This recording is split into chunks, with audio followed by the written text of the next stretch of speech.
The gardener was fined for ruining the neighborhood landscape until the judge realized that tree was his grandfather's legacy.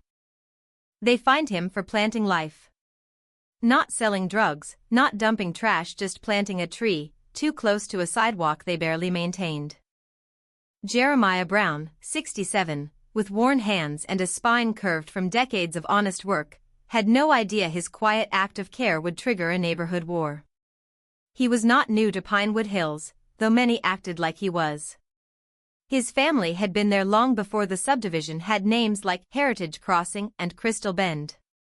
Long before the new HOA, the Starbucks, and the realtors with fake smiles. He planted the sapling in early spring. An oak, old Southern variety. Not from a store, but from a seed one his grandfather had pocketed over 50 years ago, tucked in a handkerchief passed from father to son. That tree had once stood near a train track in Alabama, beside the house where Jeremiah's grandfather had been born a free man, though barely. It had watched over generations. Until the city cut it down to widen a road. Jeremiah had saved that seed all his life. And finally, he gave it a new home in front of the small house his parents once owned, the house he still tended even though the taxes had tripled and the neighbors barely nodded his way. He watered it every morning before the sun came up. Spoke to it as he worked the yard.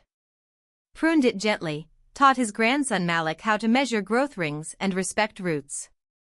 Then, one Tuesday, he found a bright orange notice stapled to his gate. Violation. Unauthorized landscaping. Tree obstructing sidewalk curvature.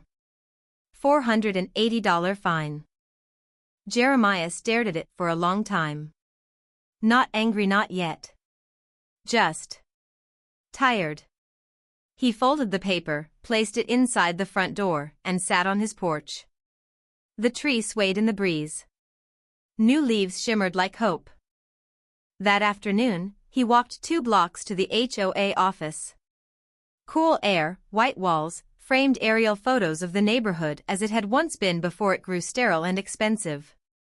A young woman at the front desk looked up with practiced politeness. Name? Jeremiah Brown. She clicked her keyboard. Oh. You're the landscaping violation. No, ma'am. I'm the man who planted a tree. She smiled, tight.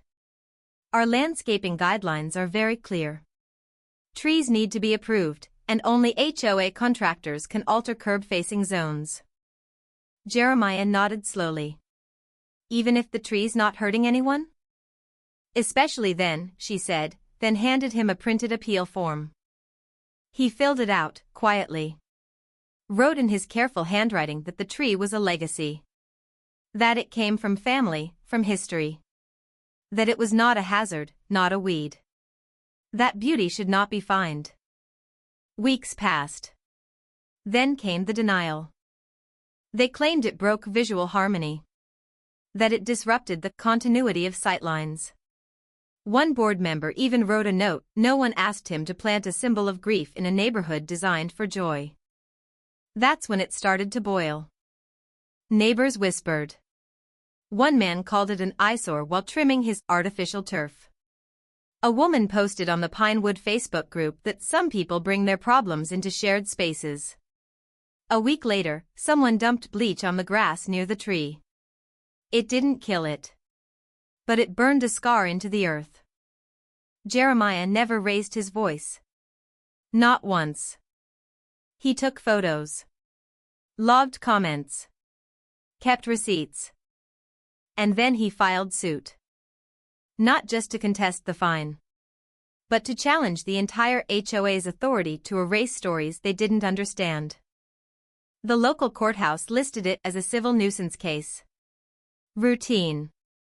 Minor. No media. No crowd.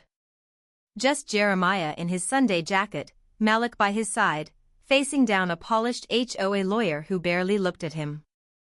But the judge looked. And paused. His name was Judge Franklin Dorsey. Late 40s.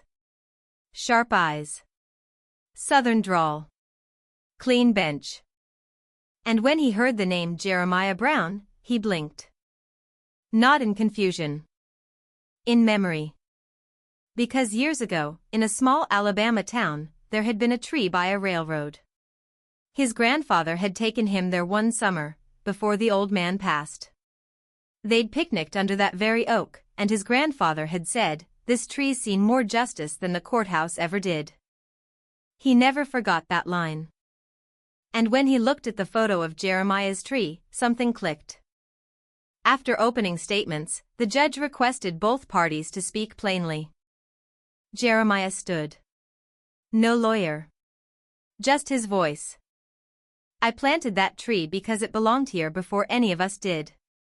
Not that particular one, but its blood. Its roots. My grandfather was born under it. My father kissed my mother under it. I buried a note there when I was 12 saying I wanted to be better than what the world expected of me." He paused. "This place says it's about community. But community isn't concrete. It's memory. And memory needs roots." The room was quiet. The HOA's lawyer cited codes. Cited bylaws. Said nothing racist, but implied everything. Then the judge leaned forward.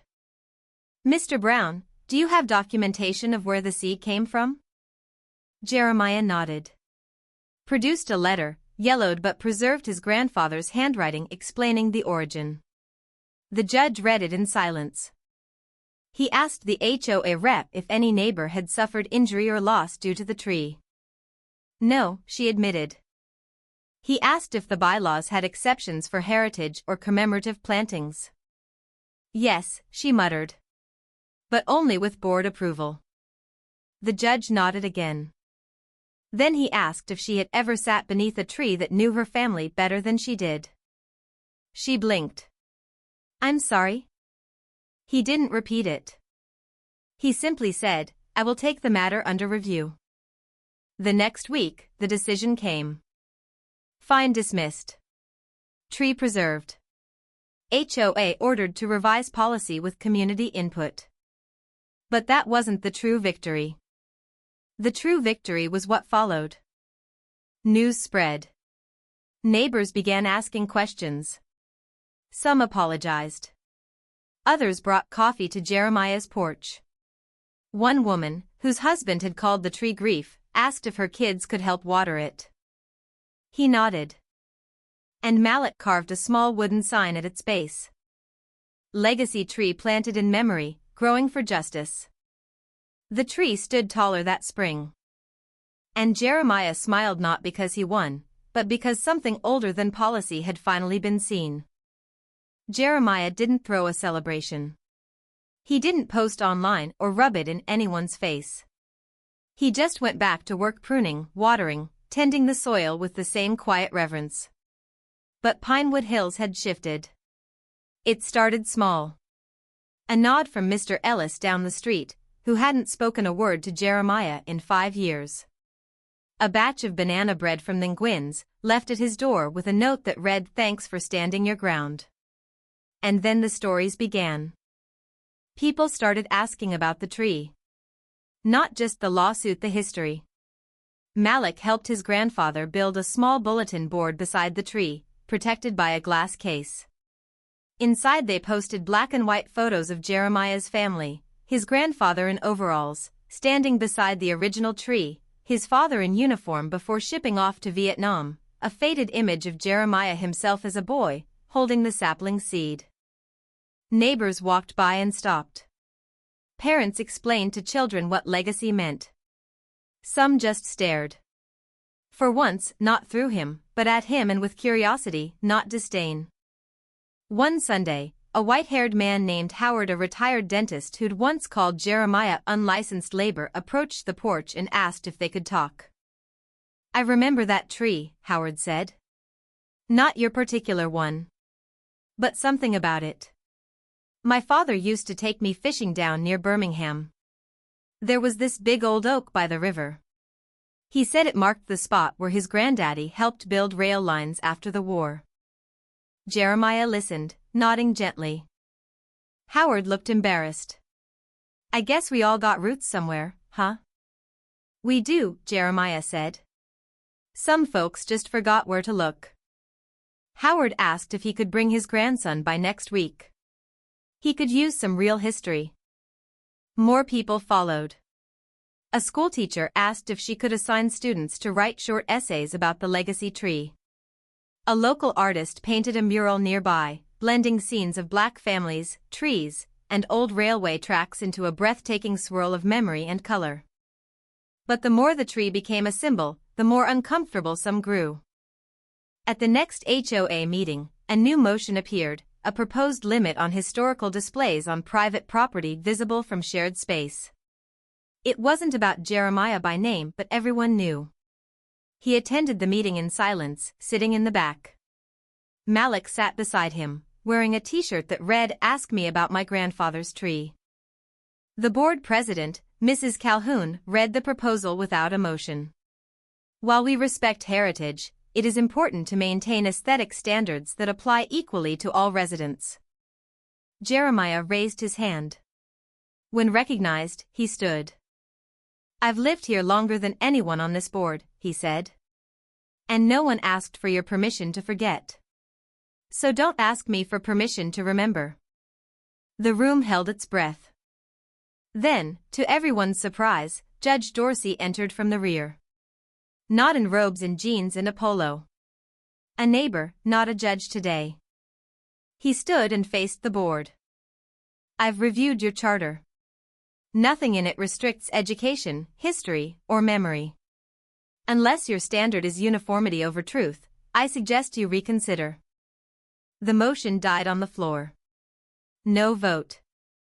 But that night, Jeremiah found tire marks across his front lawn. A beer bottle smashed near the tree. Malik wanted to install cameras. Jeremiah shook his head. "You can't protect roots with glass," he said. "You just have to let them grow stronger." Still, the attacks didn't stop. Anonymous letters. A fake citation from a made-up agency. A dead squirrel placed on the porch with the word "remove" carved into a scrap of cardboard. Malik was furious. "They're cowards. They're scared," Jeremiah said. "Of what?" "Of being wrong for too long." But the old man knew it couldn't just be silence. He wrote a letter not to the HOA, not to the police, but to the community. He hand-delivered it to every house on the block. Folded in half, typed on plain paper. No accusations, no rage. Just truth. It began, "I planted something because I remembered. You destroyed because you forgot. Let's find our way back." He invited the whole neighborhood to a gathering beneath the tree. No speeches, no media. Just people. Food. Music. The day arrived, warm and windy. At first, only a few showed. Then a few more. Someone brought folding chairs. A neighbor strummed a guitar. A teenager passed out lemonade. Malik gave small tours, explaining the photos on the bulletin board. Then a black woman Jeremiah didn't know stood up and began to sing. "Lift every voice and sing." The old anthem carried through the branches like something ancient being reborn. People wept quietly. Even Mrs. Calhoun came. She didn't say much. Just nodded and whispered, "I didn't understand. But I want to." That night, the tree stood bathed in golden dusk. And in the weeks that followed, more trees appeared. Not just oaks. Mango, cherry, pine.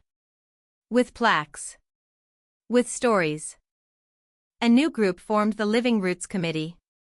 Not just Black residents. Everyone.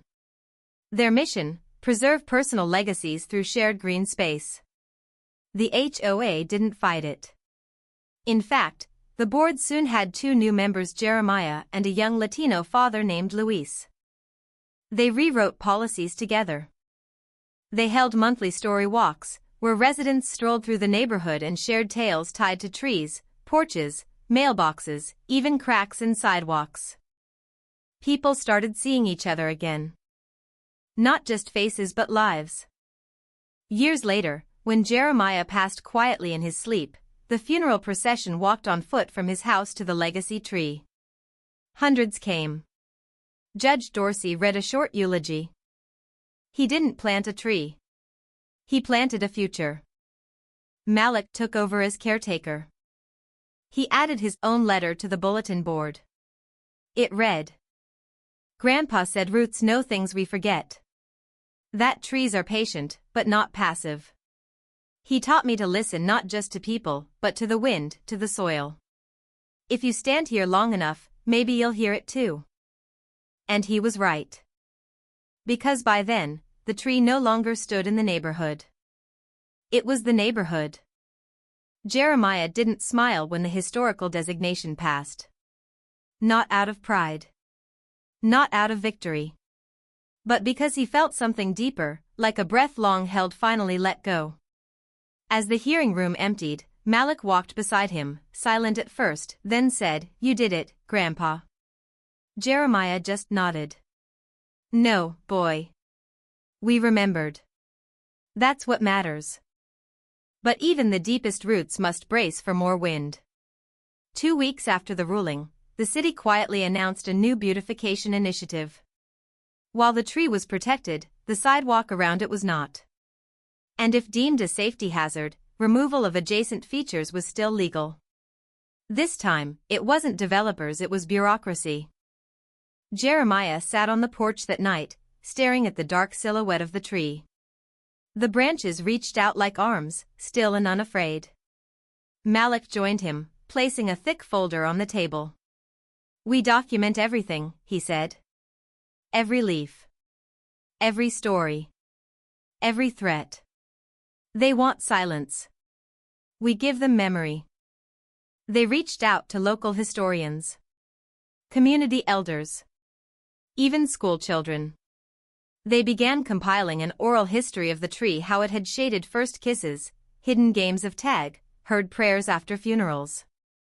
People who never cared before now brought candles, drawings, and letters to leave at its base. A third grader wrote, "I like this tree because it feels like it's watching over us." News outlets picked up the story again, but this time it wasn't about resistance. It was about resilience. The tree became more than symbol, it became anchor. Then, one night, everything almost ended. Jeremiah was jolted awake by sirens. Red light flashed against the walls. He rushed outside barefoot and saw it fire. Not on the tree, but near it. A trash can had been lit, flames licking the edge of the garden. Neighbors were already out with hoses. Malik shouted for water. Someone called 911. It took 10 minutes to contain. The tree was unharmed. But the message was clear. Someone wanted it gone. The next day, Jeremiah found a note under his door. "Old roots burn too." Malik wanted to go public. He wanted cameras, interviews, police reports. But Jeremiah shook his head. "We respond with truth, not fear. Let them show themselves." So they planted more. Not just flowers. Not just shrubs. But a small patch of sweetgrass and a circle of stones, traditional Gullah markers for sacred ground. Jeremiah stood there one morning and said aloud, "This isn't war. This is remembrance. And remembrance can't be bulldozed." More people came. A professor from Charleston brought students. A local artist painted a mural of the tree's roots forming a family. A pastor asked to hold service beneath it. And then, one morning, the unexpected happened. Judge Dorsey came. He didn't bring a robe. Just jeans and a jacket. He stood in the shade, hands in pockets, and looked at Jeremiah. "My grandfather," he said softly, "told me stories about a tree like this. I always thought it was just memory. But standing here, I realize some memories grow into reality." He turned to Malik. "You did good, son. You fought for something the law forgot to protect." Malik smiled. We just reminded them. It was then the judge offered something extraordinary, a formal ceremony. Not from the court, but from the city. A dedication. A plaque. A recorded acknowledgement of the tree's place in local history. Jeremiah hesitated. They'll call it politics, he said. Let them, Dorsey replied. Sometimes the right kind of politics can plant more than laws. So the date was set. A month later, the entire town gathered. Old neighbors. New families. Reporters. Students. Jeremiah stood beside Malik in front of the tree, now draped in white cloth for unveiling. The mayor gave a speech. The city archivist read a statement. Finally, it was Jeremiah's turn. He cleared his throat. I didn't plant this tree. My grandfather did. Long before any of you cared about this neighborhood. He planted it not because it was safe, but because it was needed. That's what legacy is, doing something today for people you'll never meet. And for a long time, that legacy was ignored. Buried. Paved over. Fined. He paused, glancing at the crowd. But here we are. Because memory outlives permission. Because roots run deeper than rules. He stepped aside. Malik pulled the cloth. Beneath was a bronze plaque. It read, The Freedom Root. Planted in 1923 by Jeremiah Elmore Brown Sr., this tree stands as a symbol of resilience, heritage, and the generations who refuse to be forgotten. There was silence. Then applause. Not just polite claps, real, sustained applause. Some wiped their eyes. A woman sang a short hymn. A boy from the local middle school read a poem. Jeremiah said nothing more. He just placed one hand gently against the bark and closed his eyes. Later, after the crowd had gone and the sun dipped behind the rooftops, he and Malik sat quietly under the branches. You think they'll keep it safe? Malik asked. Jeremiah looked up. No, he said. You will. Malik was quiet. Then nodded. That fall, a local university invited Jeremiah to speak. He declined, but Malik went. He gave a lecture titled Living Memory, Why Trees Matter. In it, he didn't just talk about the oak. He talked about neighborhoods.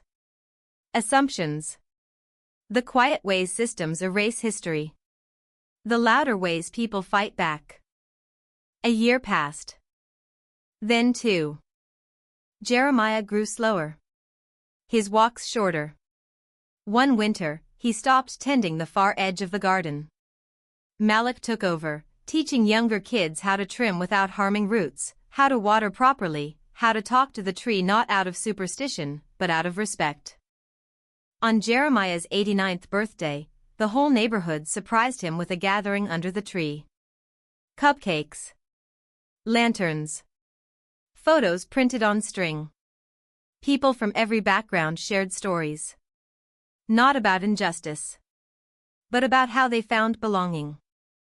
That night, Malik whispered, You changed everything. Jeremiah smiled weakly.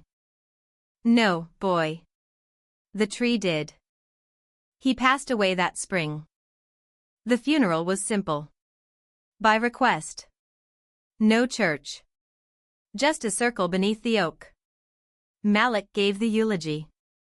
The wind blew steady. The tree dropped a single leaf into Jeremiah's open casket. Some said it was coincidence. Others said it was blessing. In the years that followed, Pinewood Hills changed. Not overnight.